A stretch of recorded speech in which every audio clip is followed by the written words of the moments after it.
Hello, class. Sorry I couldn't be there. I'm at an interview right now. Well, not as I'm filming this, but now in your time. Um, First things first, really quick. Please turn in your packets that I handed you on Friday into the cubbies by the door. I'm going to pick those up first thing tomorrow, and I will grade them accordingly. Um, I think that's it.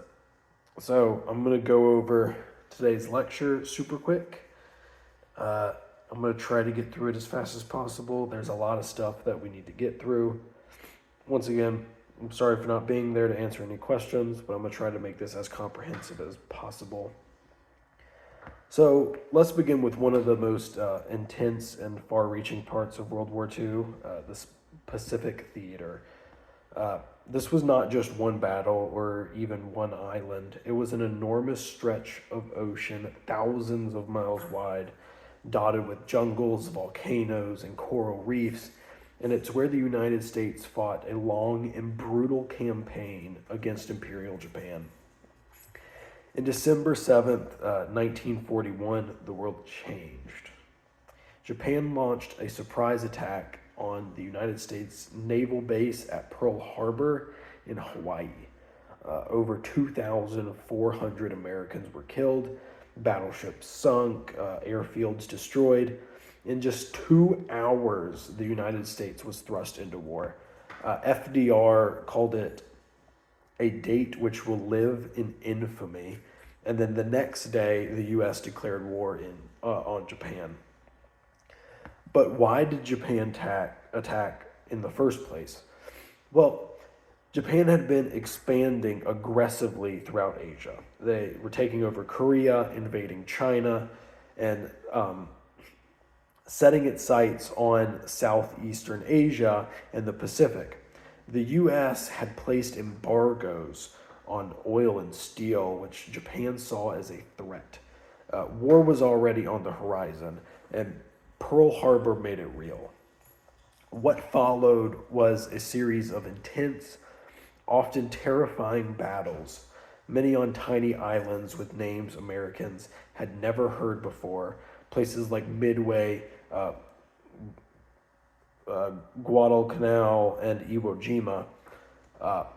Battle of Midway happened in 1942. This was a turning point.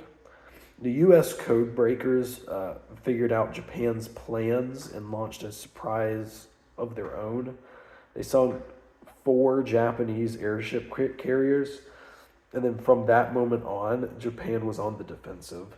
Then in Guadalcanal, which took place in 1942 to 43, a long bloody fight in the jungle. For 6 months, U.S. Marines fought Japanese forces in brutal conditions, disease, heat, hand-to-hand combat, and it was the first major land victory against Japan. Also, instead of fighting on every single island, the U.S. used a strategy called island hopping. And the idea was to capture only the most important islands, ones that contained airstrips and bases, and then just leapfrog the rest. Not only did this save time, but it also saved resources and lives. But every single island that they did have to fight, because they were the major islands, it came with a very heavy cost. Then came 2 of the most infamous battles on the Pacific. Iwo Jima in 1945. Iwo Jima is a volcanic island about 750 miles off the coast of Tokyo. U.S. forces landed and faced dug-in Japanese troops who refused to surrender. After 5 weeks of brutal fighting, the U.S. won, but at the cost of nearly 7,000 American lives. You can feel free to Google this. You might recognize the image of Marines raising the flag on Mount Suribachi. It is one of the most iconic photographs in American history. Anyways, Okinawa, 1945. That was even worse than Iwo Jima. Over 100,000 civilians were trapped in the crossfire. Kamikaze pilots, which are Japanese suicide bombers, crashed planes into American ships. Nearly 50,000 American casualties. Uh, it showed that invading mainland Japan, sorry if you hear my dog, it showed that invading mainland Japan would be catastrophic. So the U.S. made a questionable, grim decision to avoid full-scale invasion of Japan. By this time, FDR was out, Truman was in. President Truman authorized the use of atomic bombs. Robert J. Oppenheimer was working in secret with the Manhattan Project in order to construct these bombs. They were finished. And so on August 6th, 1945, they dropped one on Hiroshima. And on August 9th, 1945, they dropped one on Nagasaki. The destruction was unimaginable. Over 100,000 people died instantly, and even more from radiation in the years that followed. It was the first and only time nuclear weapons had been used in war. And then on August 15th, 1945, Japan announced its surrender, a day that is now known as VJ Day, Victory in Japan Day. This caused the end of World War II in the Pacific. And even though this was actually the end of World War II, we're going to back up a little bit and now go over some other stuff. But first, I want to talk about the total. Peace did not come easy, and the cost was rather staggering. Over 400,000 American troops died in World War II. Millions more were wounded. And the Pacific Theater alone claimed millions of lives across all nations. The war left deep scars, not just physical, but emotional and cultural, in both Japan and the United States. So in the next part, I'm going to talk about what was happening in Europe at the same time, and one of the greatest human tragedies in like all of history, the Holocaust. Before the war began, something pretty terrible was already taking place in Europe. It wasn't a battlefield, it wasn't a military campaign. It was the Holocaust, which was the mass murder of over 6 million Jews, along with millions of others by Nazi Germany. It wasn't a war of soldiers. It was a war against people, children, grandparents, neighbors, simply because of who they were. The roots of the Holocaust go back to the 1930s. Adolf Hitler, leader of the Nazi Party, had risen to power in Germany, blaming the country's problems, including their defeat in World War I, on others. And at the top of that list was the Jews. He spread the idea that Germans were a superior race, and Jews were dangerous, dirty, and less than human. This wasn't just cruel, it was systematic. The Nazis passed laws that stripped Jews of their rights. They couldn't vote, they couldn't hold certain jobs, their businesses were boycotted, they were forced to wear a yellow Star of David on their clothing to mark them. And this kind of hatred didn't just happen overnight, it grew over time. Speech by speech, law by law, until one night the violence just exploded. On November 9th and 10th of 1938, it was the Night of Broken Glass, also known as Kristallnacht. Jewish homes, businesses, and synagogues across Germany and Austria were smashed, burned, and looted. Over 30,000 Jewish men were arrested. It was a turning point, and it was barely a taste of what was coming. Then came the ghettos. Jews were forced to live in crowded, walled-off sections of cities, like the Warsaw ghetto in Poland. There was barely enough food, medicine, or space to survive. And then there were the camps. Nazis built hundreds of concentration camps, but some were far worse. They were death camps. These places were built for solely one purpose, and that was to kill. Places like Auschwitz and Treblinka and Sobibor and others became basically just machines of mass murder. Trains packed with Jewish families, men, women, children were sent to these camps. At Auschwitz alone, 1.1 million people were killed.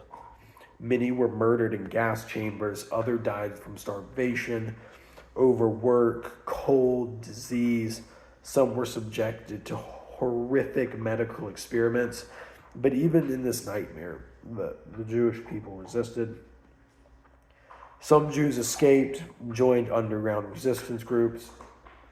Some fought back in the ghettos and camps, like in the Warsaw Ghetto Uprising in 1943. Some families hid children in walls, barns, or Christian homes, and some brave non-Jews, called the righteous among the nations, risked their own lives to save others. In 1945, as Allied soldiers moved across Europe, they began liberating the camps.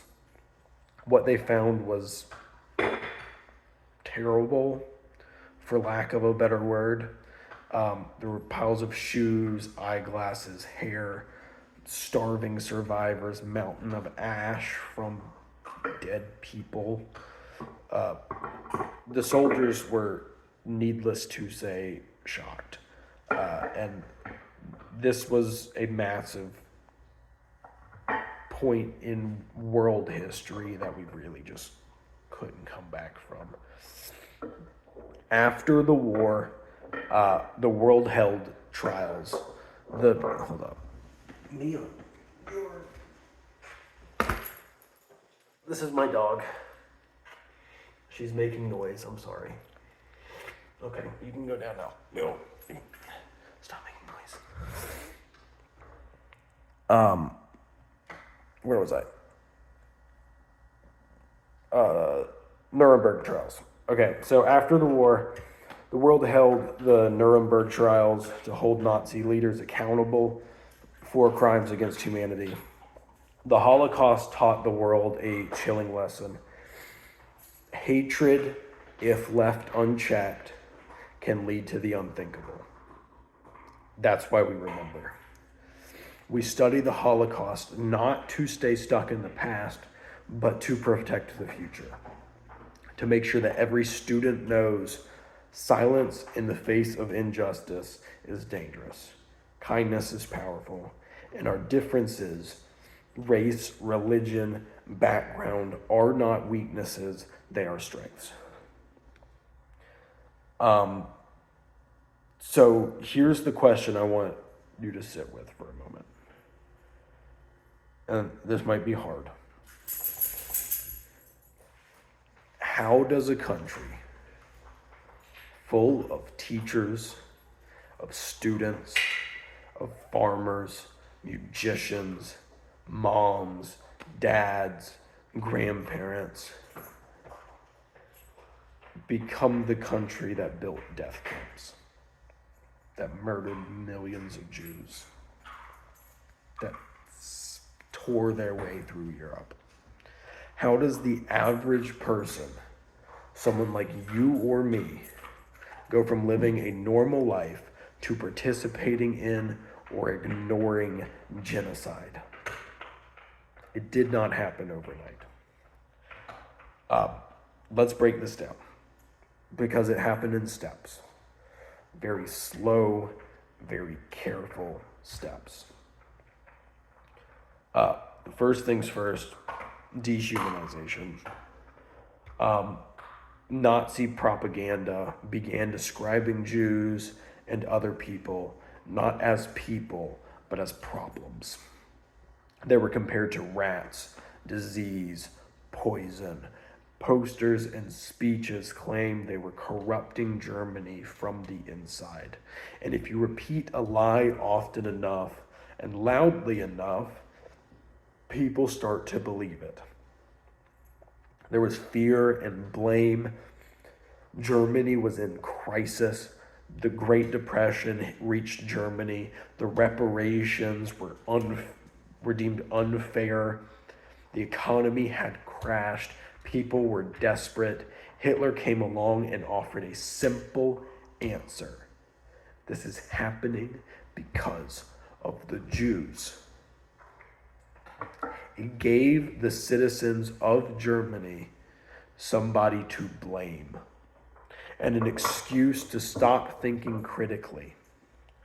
Obedience to authority is the next one. Most people didn't wake up and decide to be monsters. They were told, it's your job, it's legal. If you don't follow orders, you'll be punished. I heard one story one time, I don't know if it's true, but one of the German officers, during one of the first executions, he was ordered to do it. And he was terrified. He did not want to kill these people. One of the other officers said that he came to him and just cried for hours the day before.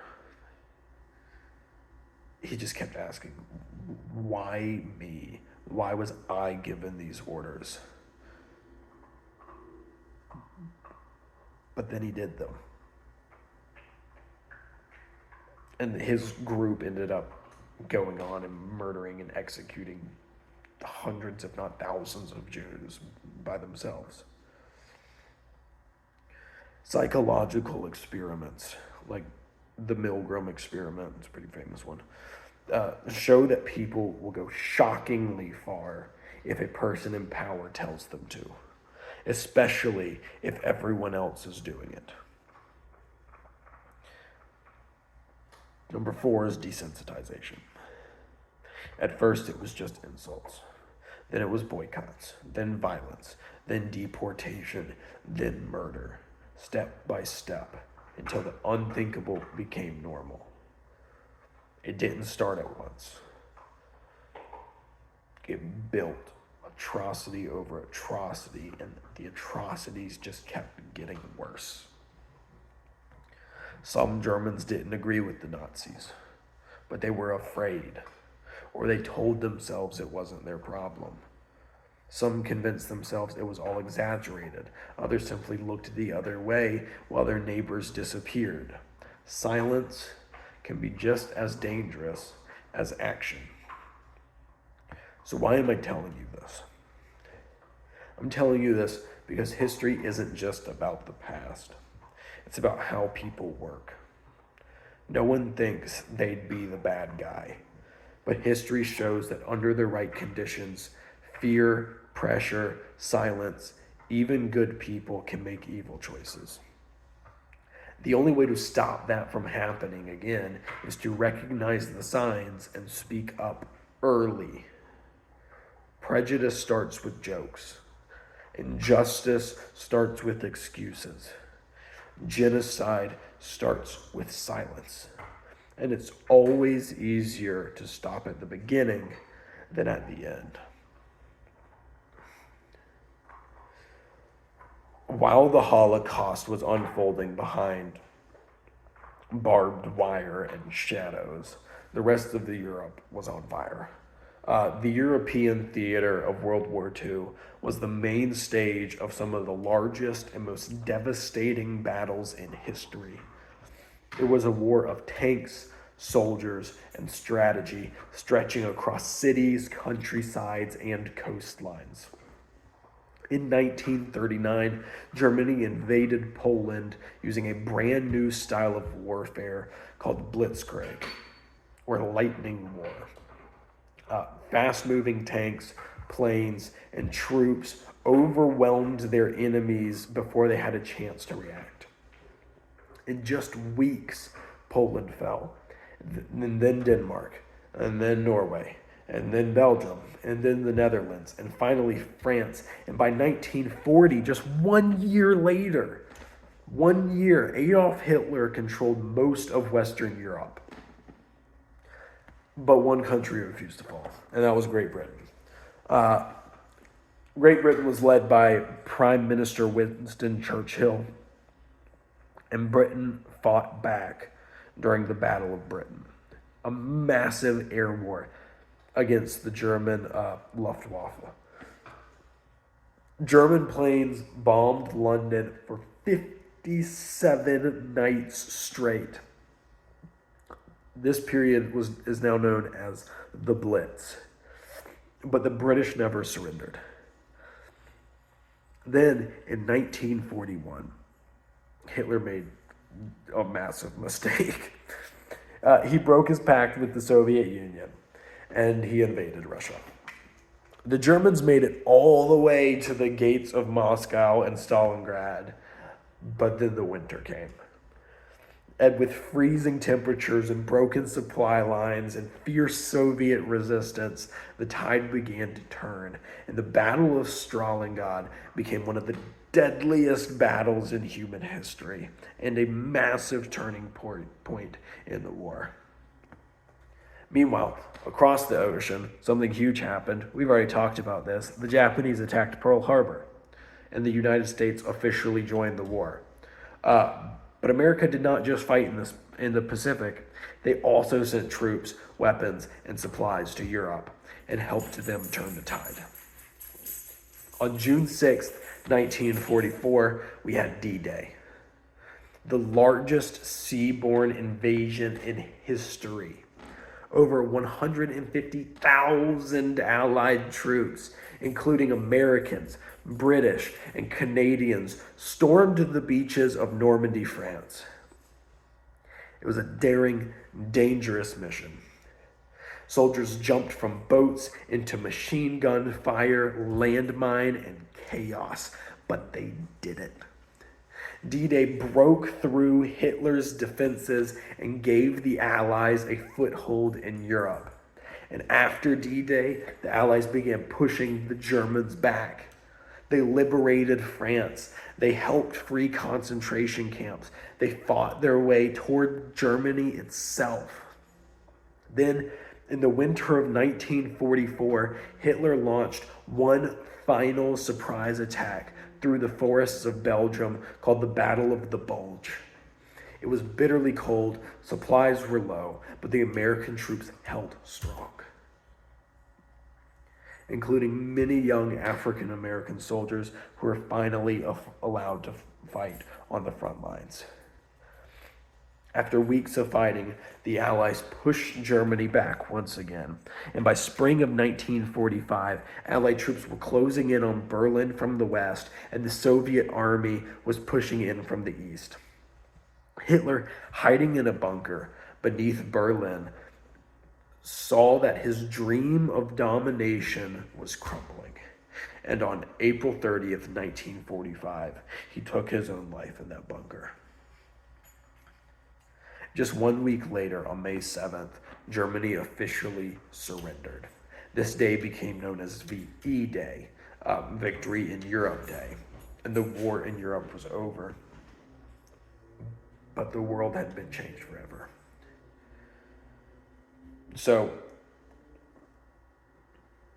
after Germany surrendered in May, and then Japan in August, I know we did that out of order, the war was over. The war was over. World War II was the single most destructive war in human history. Over 60 million people died. Cities were reduced to rubble. Families were torn apart on every single continent. But the world did not just move on, it rebuilt and it changed. Out of the ashes of war came the United Nations, a global group formed to prevent future world wars. Nazi leaders were put on trial during the Nuremberg trials, where the world heard horrifying evidence of the Holocaust and held people accountable. The war also redrew maps and relations. Germany was divided in half, with the West backed by the US and the East controlled by the Soviet Union. Japan was occupied by American forces and completely rebuilt. And two new global powers emerged, the United States and the Soviet Union, setting the stage for the next big global conflict, the Cold War, which I'm sure we will talk about. Cold War is fun. The U.S. returned home victorious, but changed. Women who had worked in factories did not want to go back to just being housewives. African American veterans came home and began fighting for civil rights, saying, "We fought for freedom overseas, now we want it here too." The war had opened doors and raised big questions about equality, democracy, and what kind of country America would become. Right here in South Carolina, the war hit home in powerful ways. Over 200,000 South Carolinians served in the military during World War II. Fort Jackson, which was previously Camp Jackson, in Columbia, trained thousands of soldiers and is still active to this day. Charleston's Navy Yard built and repaired ships, creating tons of jobs and boosting the economy. Women and African Americans took on new roles in factories and farms to support the war effort. South Carolinians planted victory gardens, collected scrap metal, and bought war bonds to help fund the fight. And even though segregation still existed, African American South Carolinians served with honor, both overseas and on the home front. Their bravery would later fuel the civil rights movement right here in our state. World War II was not just about battles and borders, it was about choices. What kind of world do we want to live in? What do we do when evil rises? And who do we include when we say freedom and justice for all? Even today, 80 years later, like on the dot, pretty close. I mean, we're pretty close to like the 80-year anniversary of VE Day.